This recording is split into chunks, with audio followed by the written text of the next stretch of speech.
Hello there and welcome to today's webcast, the last in our series of our Crisis Response Initiative conversations. The Crisis Ready Digital Experience, building a digital experience optimized for any crisis situation. I'm Phil Bertolini and I'm the co-director of the Center for Digital Government, and I'm excited to serve as the host for today's webcast. Thanks for joining us, and we're going to have a great session over the next 30 minutes. The Crisis Response Initiative is a joint program from Government Technology and Governing. This initiative, which lives on govtech.com/crisis response and governing.com/crisis response, aggregates data, news, virtual conversations like today's, and industry resources to equip government leaders with tactics to respond to crisis and the new normal ahead. So we have some housekeeping notes for you on the screen, but also during today's webcast, you'll be able to connect with your peers via LinkedIn, Twitter, and Facebook. For those of you on Twitter, please use hashtag GovTechLive or hashtag GovLive to share your key takeaways, quotes, and learnings from today's webcast. So let's take a look at today's agenda. So first, introductions, then I'm going to set the stage very briefly on the Crisis Ready Digital Experience Challenge. Then we're going to turn it over to Tanya, who's going to talk about the local government digital experience strategy, and then Mike, who's going to talk about the state government digital experience strategy. Then we'll do a fireside chat, and we'll wrap it up and close. It'll go pretty quick. So joining me today to discuss the topic are Tanya Hanna and Mike Hussey. Tanya is the CIO for King County, Washington, and believes in using technology in new, surprising, and smart ways to make life better for people, something that served the county well during the COVID-19 pandemic. Her recent work has included leading teams to stand up several field hospitals for COVID patients, as well as a public health chatbot to aid the public in very timely information. Tanya, welcome. Thank you. Mike is the CIO for the Utah Department of Technology Services. As CIO, he is responsible for the administration and supervision of a dedicated IT workforce that provides innovative services to Utah agencies and residents. Utah is a leader in providing innovative, secure, and cost-effective technology solutions that are convenient and empower partner agencies to better serve the residents of the state. Welcome, Mike. Thank you, Dr. So now, Phil. Yes.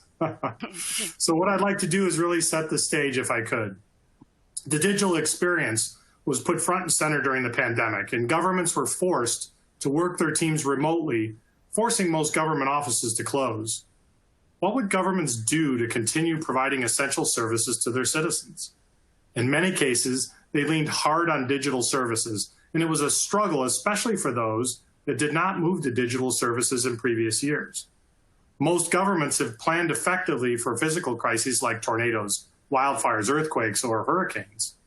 No one could have ever planned for what was to come. The current crisis of the COVID-19 pandemic descended upon governments in the blink of an eye. The digital experience and digital services became much valued commodities in order to meet the needs of the people. This Lunch and Learn will delve into this topic with our expert speakers. So let's begin with our fireside chats. And our first chat is going to be with Tanya. So here we go. Tanya, you and me, you ready? Oh, absolutely. All right, here we go. So we know that pre-pandemic, you were always working to manage the digital experience for your citizens. What changed during the pandemic, and do you foresee major changes after you emerge from the pandemic? That's a great question. When I think about our pandemic response, I always come back to people, process, and technology. During the early moments of the pandemic, our employees needed to act, adapt our processes, to ensure that we still could continue to deliver services and information, and that it was readily accessible and available to our communities. And really, technology was the enabler that allowed government to continue to operate.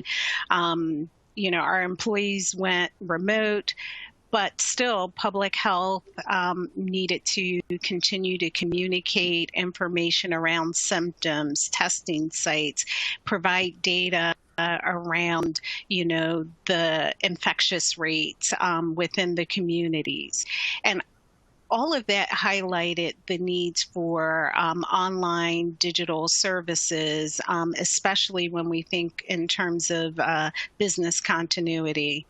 But I think the pandemic also highlighted a spotlight on, digital inequities, especially as we watch schools remove to online learning. Populations such as possibly older adults who felt isolated from others because of social distancing, thinking about ADA. And those are things that all governments are having to grapple with. Yeah, that's interesting when you think about all the different aspects of this problem, and when you talk about the equities amongst people having access to digital technologies. That's pretty amazing. But what do you think is going to happen now leading out of the pandemic? Do you think that the efforts that you have underway are going to make a difference in some of those issues? What are you planning for? Oh, absolutely. First, I'll do a shout out to my team. 2020 has certainly been memorable, and all of our teams within government have been responding admirably for the last several months. When I think about the communities we're supporting, and the communities we're serving, the employees we're supporting, a couple of things come to mind, particularly as King County is in the midst of thinking about this ourselves, is one, reimagine. What does service delivery really look like? The world is changing. What's the art of possible, and how do we continue to deliver services? Older adults are now using technology to order groceries and have it delivered. So how can we incorporate that within our experience? We're also thinking about the relocate. Our employees are teleworking through the end of the year, but more importantly, what's the future of the workplace? Will some folks be all on site, hybrid mode, all remote? We're having to deal with that, but also thinking about where services are located. Will they all be in the downtown core, or will they be out in the communities where our employees live? And what do those opportunities present? And then it's reinvent. There's chatbots, digital assistants, video, voice, web.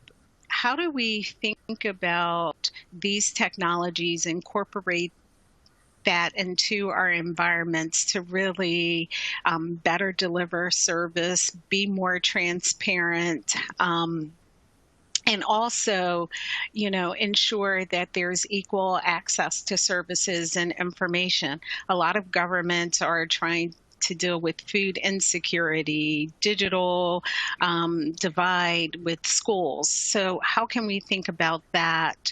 And really, it's an opportunity to reset, see what has worked during the pandemic, and what does the post-pandemic world look like? And then, renew. We have to get rid of the old, prepare for the new, so that we can be, an organization where all of our residents can thrive. So, Tanya, do you think your team is ready for all that change? Are they in the right spot, both maybe from a skill perspective and then a stress perspective? That's actually an interesting question.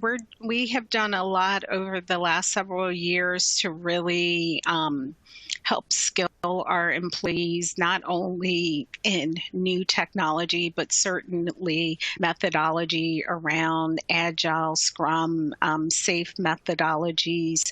We've also tried to incorporate leadership at all levels of the organization, and really working with vendor partners. to help work with our team so that they can have a very good understanding of the technology available, the capabilities that could be leveraged to unlock business value for our government.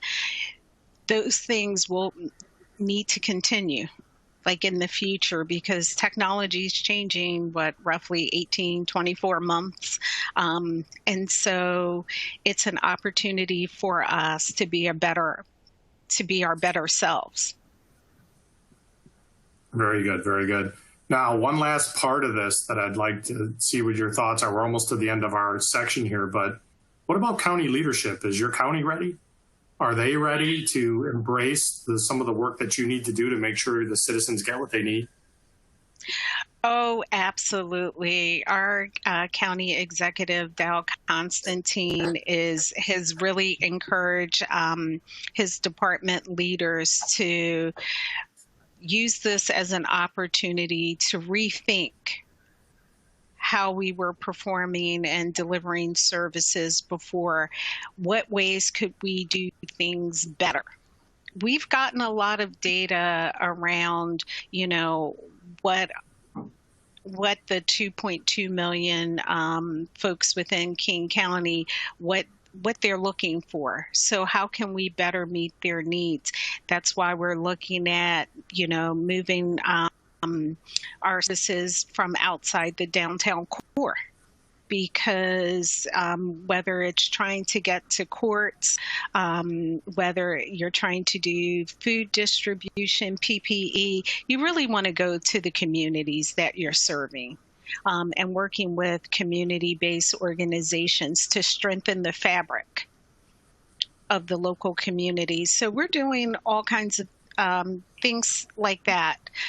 It's an opportunity for us. We're going to be transitioning our workforce to all remote, for example, in 2021. And so how can we be our better selves? Sure. Thank you for that, Tanya. And that's going to end one section of our fireside chat. So I'm going to move on now to Mike. Mike, are you ready? I'm ready. Bring it, Dr. Phil. All right. So I have a question for you, Mike, is, everything's getting to start to open again, right? Classes are starting to, up again for the higher ed. They're starting up in a lot of K through 12. What's the next challenge facing the public sector to respond to the pandemic as it keeps moving along, right? Yeah, no, that is a good question. Recently I was talking to my daughter, who normally, as everyone knows, the fountain of all knowledge starts with 16-year-old daughters. And so I asked her, what's her next challenge as she's going to school? And she was talking about how when she went to school last year, chemistry was hard enough. Now, how do you do that in an online fashion? And the other thing was the perspectives of various safety measures. That, there's so many perspectives out there. People just really want to feel safe. And so how to create an environment where not just at school, because, schools are reopening right now. People are going back into some offices. People are getting back to work, and to ensure that those monitoring mechanisms that you have in place are solid, so that you can ensure that the kids are safe, that people are safe in the workplace. And so one of the things we did is we have now call it a school nurse / contact tracer at every school that will be a point of contact now for each school and district, funneling up to the state. And so it does provide that thorough view.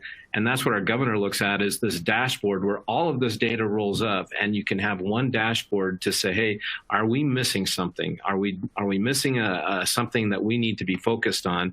And we're seeing an uptick somewhere. So what is the pivot that the state needs to make? And so certainly having those data-driven decisions at the highest levels across the counties, as Tanya was mentioning, and across the state, across the locals, I think that's where we start to get that data. And we have a school report card that says, hey, how are we doing, not just from a pandemic perspective, but how effective have we made those pivots to educating our kids?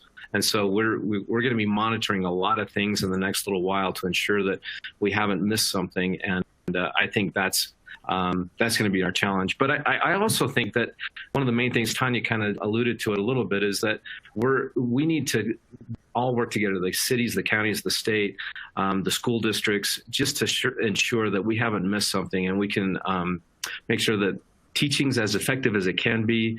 People feel safe when they're in that environment, and there's not a lot of back and forth, which there's going to be some of that, but yeah, it's going to be a challenge. But and one last thing is, I think we'll look back and say, what did we miss? Tanya was talking about the digital services. Maybe what did we miss that's still a challenge for us? And I think we need to circle back and say, hey, we did a good job here, here, and here. We need to focus some efforts on enabling some service that we haven't. And so I think we'll be circling back on a few things, but that's kind of what I see what's next for some of the public sector folks. Thanks for that, Mike. But, CIOs and public sector CIOs are being asked to do more with less all the time. Yeah. And we know that the response to the pandemic was quite costly, even with CARES Act funds and other sources that may be there. How are you going to go into this enhanced digital experience at the same time you're competing for resources and your resources are constrained? Yeah, that's interesting. It is a challenge for us. I mean, you've hit the nail on the head that we have such fewer resources, and we're asked to do so much more. So we're finding we have to be very creative. We're trying to find these creative solutions that will maybe tackle a couple of problems at the same time. We're thinking outside the box. We've done things for 12 years this particular way, and now we're going to look at a different way because we can start looking at new opportunities. But I think what we do too is we put maybe some of the frivolous stuff or the things that aren't as important right now, and just put those on the back burner and stay focused. So we've had I call them our 10 big plays that we're going to have by the end of the year, and we just have a very narrow focus on those 10 things, which will enable us to do a lot more with the resources that we have. It will touch the right spots that need to be touched, and we'll figure out how to do a lot more with a lot less. But it is a challenge. But I think that narrow focus is starting to see a lot of dividends paid for us, because certainly you can't do all those things that you're trying to do before. You really need to just stay narrowly focused on those things that are most important. So that's an excellent point, Mike, about making sure you're keeping your eye on the ball, right? That something is going to get done and it needs to get done, and how are you going to get there? But, with all this people coming back to work and going back to offices, there's going to be an issue, isn't there? I mean, you can't bring everybody back because of social distancing, and the problem. So the remote worker is going to be then part of the next normal. There's going to be more remote work. What do you do to keep them engaged when they're working remotely? What are you doing to make sure they're staying as part of the team?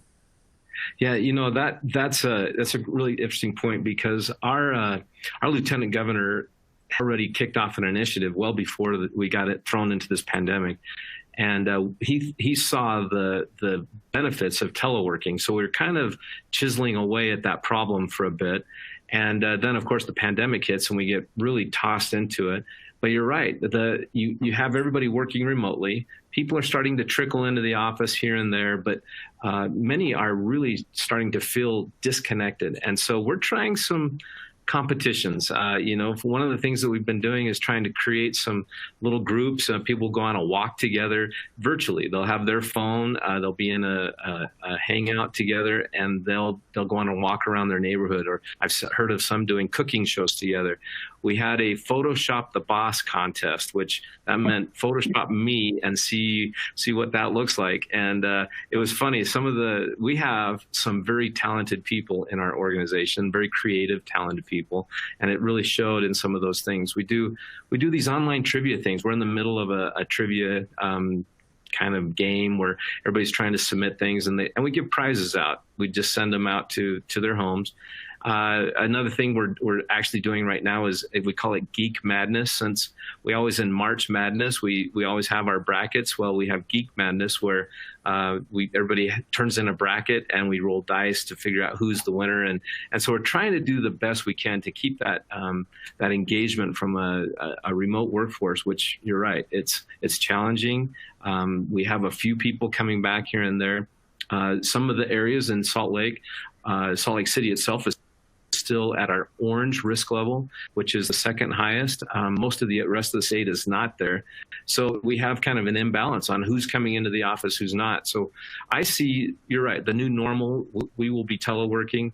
So some of these kinds of things, we're trying to figure out how to keep that workforce engaged, and yet while we're so far apart. And I think we're having some fun with it. I'll have to show you some of those Photoshop the Boss submissions sometimes. Yeah, that would be fun. Embarrassing. So, Mike, we're at the end of your fireside chat, but I have to ask you this one question with a real quick answer. How are you going to handle the fall without college football? Oh boy, it's going to be rough. You know, we have one team in the state that is playing football is BYU, and so that's going to be a challenge for me to cheer for BYU all the time. But I'm a big Utah fan, go Utes, and so I'm going to be watching a lot of BYU football, it looks like. So go Cougs. All right. So thanks Tanya and Mike for those those quick Q&As there. But now we're going to go to our fireside chat portion where both of you can weigh in. And what I'd like to do is start with the world of government can be competitive at times. It really can. And do you have any healthy competitions going on or underway that you'd like to share? Tanya, I'm going to let you start. Oh, yes.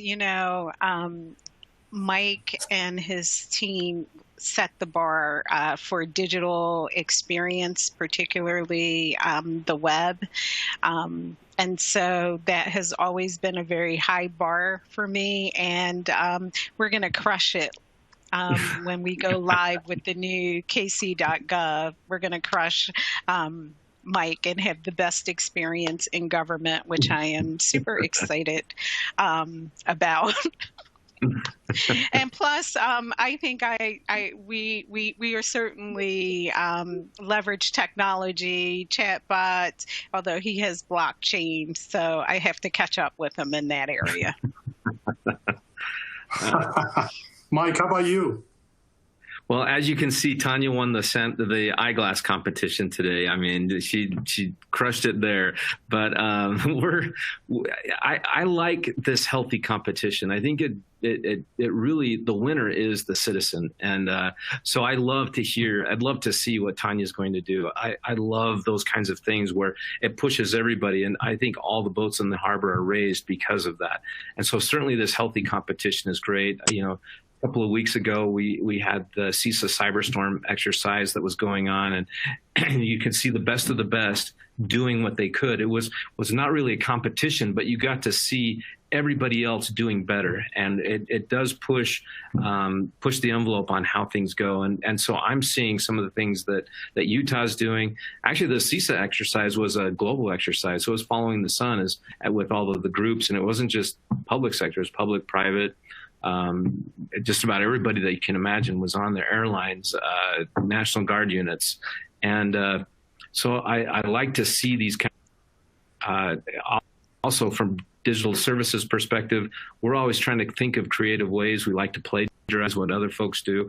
Was really good at that. So if we see something out there, we're going to go after it. But and yeah, Tanya mentioned we have some blockchain ideas that we're going after. But really, to see some of the things that are out there and that are raising the bar, we're going to just steal the ideas. And so let's see what you got, Tanya.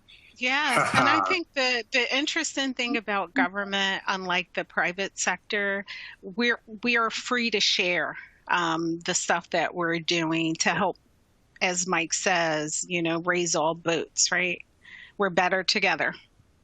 Yep. Excellent point. So, Mike, I have a quick question for you. So when it comes to digital experience, sometimes people perceive states as having a more macro view of things. And then from Tanya's perspective, they always think of counties being closer to the people, so they have more of a micro view. Do you think you need both in this instance as you reimagine the digital experience going forward? An emphatic yes. You need both. And you look at all of the things, the services that the county offers and the things that the state offers and the things that the cities are offering. And those need to come together to create the rich citizen experience, where sometimes you don't want the citizen to think, oh, do I need to go to the county for this, or do I need to go to the state for this? If there's a way to just blend all of that, and as you're tackling problems, I mean, we were looking at homelessness back in the day on how to solve some of that, and that really was a coming together of all of those entities. But now look at the coronavirus and the response that has happened between the city, the county, the state, and the Fed.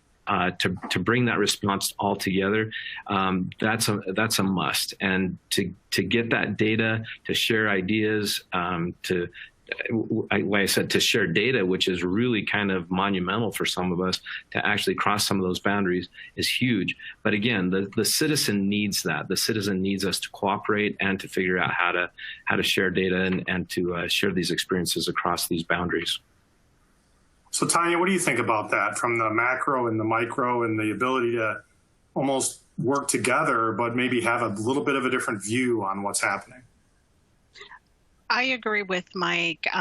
You actually need both. You need the local point of view as well as the state point of view. You think about all of the services we're trying to deliver to millions of people within our states and regions. No one can do it alone. We all have the same challenges, and as a private person, do I really care if I have to go to the state, the city, or a local government, especially when you're thinking about like the pandemic? They just want to go to one source. Can I get the information that I need? Are you here to help? And that's what government does best. Excellent point. Thank you, Tanya. So we're all, believe it or not, we're only a few minutes away from the end of our session. So I'd like to ask one last question of each of you with a quick answer.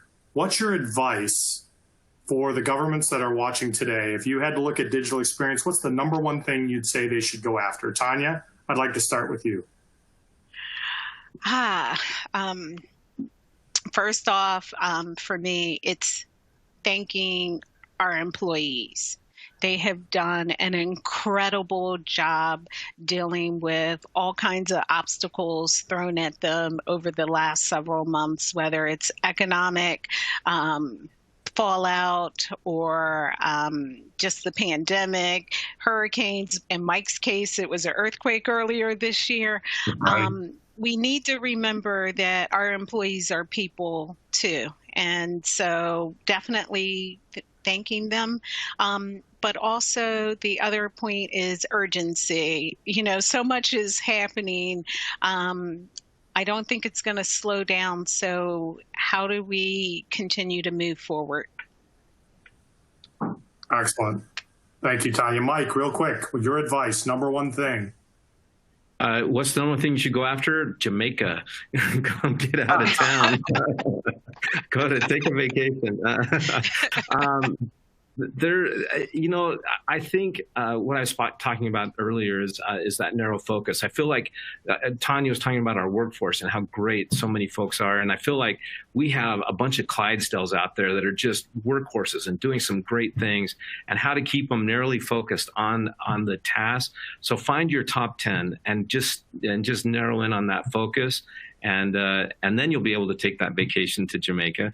But really look at those kinds of things. Look at maybe that one little thing that you may have missed, why people are standing in a line somewhere when they could be with their family. Just look at those kinds of things. And, we learned a lot in the pandemic, why people were lining up at DMVs. So there's some solutions we need to go after. And so just find that one low-hanging fruit. Don't try and boil the ocean, but just find that one specific thing that will that really pay the dividends. Excellent. Thank you both, Tanya and Mike. And we're at the end of our time, so we're going to need to wrap it up. But I do want everybody to say thank you to Tanya and Mike. And they can't do that because you can't see them, but they're all clapping for you both right now. You did a great job, so I appreciate it. But I'd also like to thank all of our sponsors for this program. We have Cisco, IBM, Alteryx, Conduent, DLT, Oracle, DocuSign, Elastic, Red Hat, Tenable, and VMware for making it possible to have these discussions today. And then I want to say thank you to our audience for spending time with us. We hope you enjoyed this series of conversations. If you'd like to download your certificate of attendance, you can do so now by clicking on the certification icon at the bottom of the screen. We look forward to seeing you again soon at another government technology or governing event, and have a great rest of your day. Bye, everyone.